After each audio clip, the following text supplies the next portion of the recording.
to another edition of the Waves Web Wednesday. I'm back here with Coach Richard Whitaker, and Sandcrabs suffered a pretty tough loss Friday night against Cuero. You could tell me a little bit about that.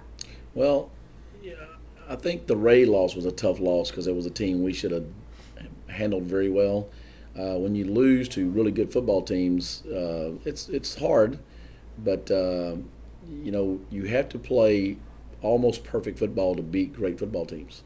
And Cuero is a really good football. They should be undefeated. They fumbled the first two games away against really good football teams. They lost to Wimberley and Liberty Hill. But if you watch the films, they had 7 or 8 turnovers in those games and shouldn't have lost the games. Both of them were very close. They have a very talented team and expect to do very well this year in 3A, and I'm sure they're going to. And all honestly, offensively, this was the best game we played all year long. Our offensive line executed the best it's executed the entire year as a team. We ran 60-something offensive plays. We controlled the clock. We kept their offense off the field, which is the game plan we had going in. The only thing, once again, just like in the Ray game, was 3 times we're on the 15-yard line and come out with no points.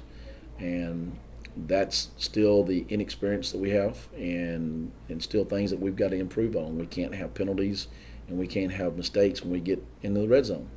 We've got to be able to control the ball for 8 or 9 minutes and drive it 70, 80 yards and finish off drives. You can't drive it 60 yards and get to the 15 or 14-yard line and then start messing up. So that was the disheartening thing about offense, but it was still overall the best offensive performance we had. Defensively, it was the worst performance we've had this year. We've got some young men that we're really counting on that did not have their best game Friday night, and I know they feel bad about it, and I know they want to step their game up and rise to the occasion, and they're going to. You're not always going to have your best game, and unfortunately on defense the other night it was a pretty collective effort with a lot of our youngsters. They didn't have their best game. But this was, again, it was against a good football team. We were right in the game, 21-21. In the fourth quarter, and down 28-21, had the ball in our hands and had some chances and had a couple penalties on our last drive that really hurt us. And the last score was, like I told Joe, when you get in desperate situations, desperate things happen. And same thing last year with Brandon against Kerrville-Tybee. We're down with 30 seconds left, and you got to put the ball in the air, or you got to try to make something happen. And we threw an interception in that game, and that's what happened to us the other night. And so it made the score look a little worse, but it was a good football game. I'm proud of the kids' effort. I just, I know that we need to get better, and we're going to.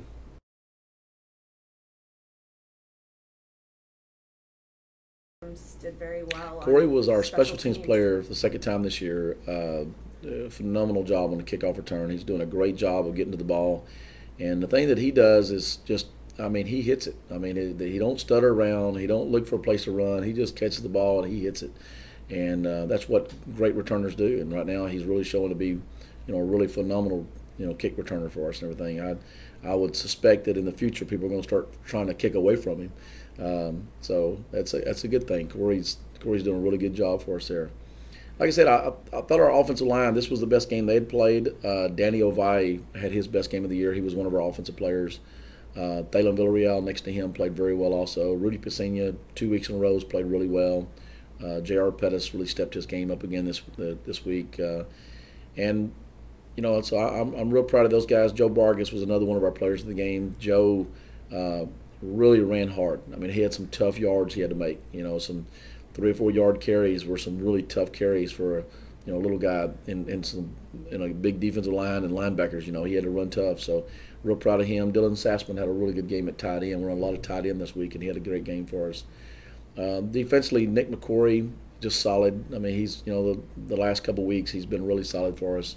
And Logan Daigle played really well for us at the nose position. He demanded double teams and played low and made things happen. So those youngsters all stepped up.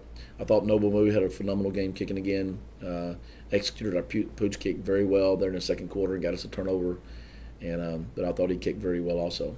But special teams was outstanding. I thought our special teams all the way around, our punt team, kickoff team, kicking team, everything on special teams I thought was very, very good Friday night. And that's a plus that team has come around. And your special teams a lot of times is made up of some of your youngsters that are not starting on offense and defense. So it shows a lot of those kids are raring to get on the field and make things happen. So it's exciting for them. Okay. Well, tell me a little bit about what we're looking forward to going into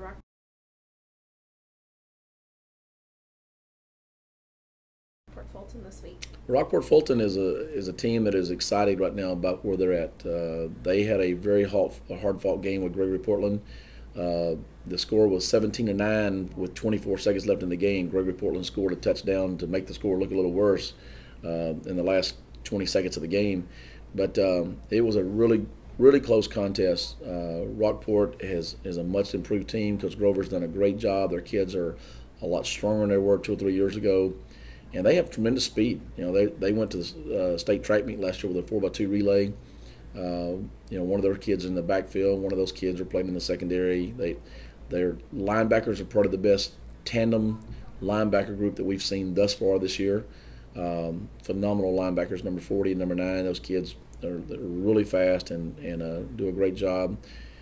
Probably one of the strongest kids we'll see all year long. Number 72 is a Strata kid. Squats about 740 pounds, benches close to 500 pounds, and we saw him just terrorize the GP offensive line and defensive line of the night. So they have a really good football team. They're excited about where they're at right now. This is their homecoming. It is going to be a tremendous challenge, and so we're going to have some new faces on the field Friday night, and it's going to be a little different looking team for us Friday night because of some circumstances that are going on right now. And, hopefully those youngsters will step up and rise to the occasion. We're going to give them an opportunity. All right. Thank you for your time, Coach. Thank you.